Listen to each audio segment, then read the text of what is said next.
Hello, and welcome to the Crypto Daily Update channel.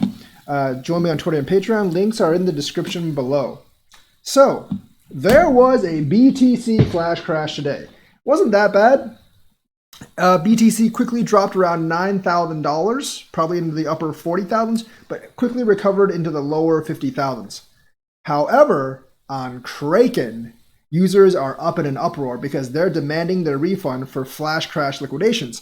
It seems like that Kraken didn't actually have much liquidity to actually support the sudden drop. So on Kraken, we actually crashed to $45,000. And Ethereum was bad on Kraken. It automatically crashed to $700 for just a few minutes. So you probably could have picked up Ethereum at a cheap price of $700 just for a few minutes. And that obviously liquidated a lot of longs and a lot of positions. So people are pissed off. And they are rightfully pissed off because the system locked them out at that time. So they got liquidated big time. And now they're demanding money back from Kraken. And I think they are actually right in this case that they should actually get money back from Kraken.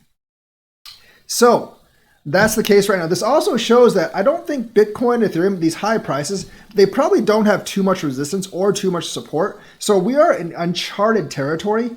So volatility is to be expected. I think 20% rises, 20% crashes should not be all that exciting because I think Bitcoin, as long as we're here still in price discovery mode, even in the 50,000s, there hasn't been too much time to form supports under it and not too much time to form resistance above it. So realistically, a lot of volatility should actually be expected and should not come as that much of a surprise. But these margin traders got screwed. Just one of the reasons you should not margin trade in crypto and you should not leverage in crypto because you can get screwed very easily, and it can easily wipe you out if you're over leveraging.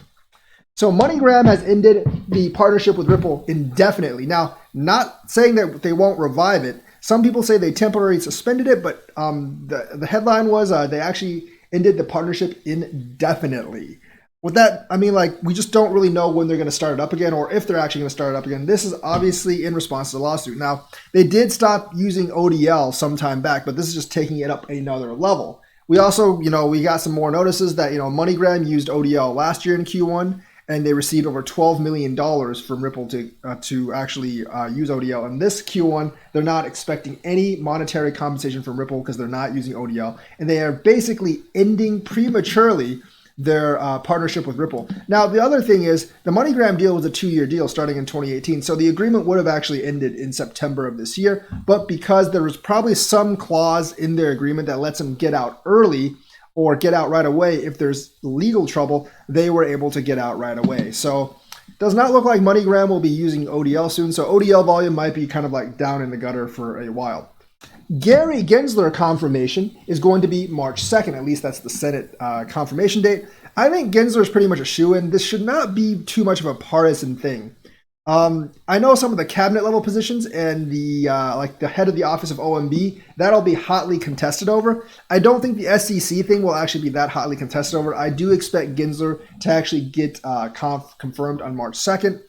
And maybe that'll signal the return of some good things for crypto. I know Gensler is much more bullish than Clayton on crypto. Not really sure how he'll handle ETH and XRP because he has been known to come down very hard on ICOs or things like that. And he does have some understanding of the crypto space.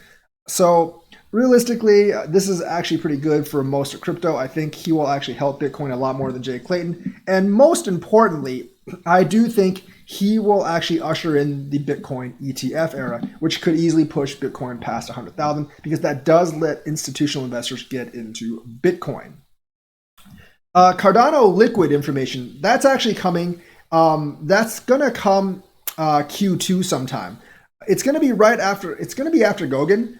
And Liquid is actually not doing an ICO. It's not doing a coin sale. You can't get in on the pre-sale. What it's going to be doing is what's going to be called a fair distribution, and you will be able to earn LQD governance tokens by providing liquidity. Now, when this is going to start, we don't really know. We just know that it's going to come to Q2. So anytime in Q2, which is April, May, and June, I think probably earlier in that Q2 era, we're going to have liquid finance, and you might be able to start providing liquidity and earning some Cardano, or earning some liquid, or earning like other rewards. And the coolest thing is you will be able to strike the Cardano and provide liquidity at the same time. So that is a big, big bonus for those of you that are actually trying to earn rewards. I know taxes can get a little complicated if you do that, but realistically, it is a very, very, very good thing. Last of all, VeChain 2.0 is coming.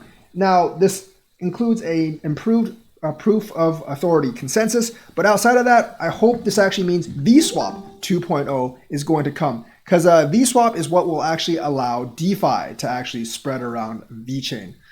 So that is VeChain 2.0, VSwap 2.0. I think VSwap 2.0 was actually waiting for the VeChain 2.0 launch, because think about it, why would you want to build a swap and then have to upgrade right away if you know that VeChain 2.0 was launching within the next month? So they said by the end of Q1, which means less than like 35 days, or however many days are left until the end of Q1, which is the end of March. This is very exciting. VSwap 2.0 could usher in the era of DeFi in VeChain.